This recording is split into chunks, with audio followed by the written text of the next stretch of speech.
हाँ जी भैया, क्या नाम है आपका? इरशाद। इरशाद।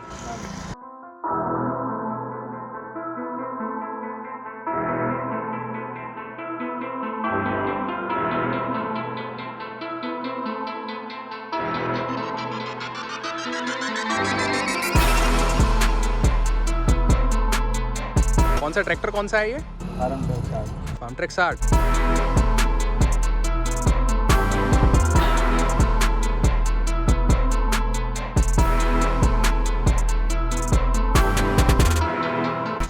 ये ट्रैक्टर बहुत शानदार लग रहा है। ये कितने बनवाया?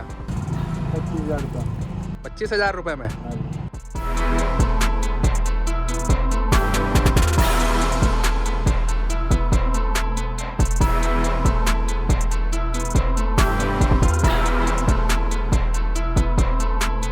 कहाँ से बनवाया आपने? लक्ष्मणगढ़। लक्ष्मणगढ़ से।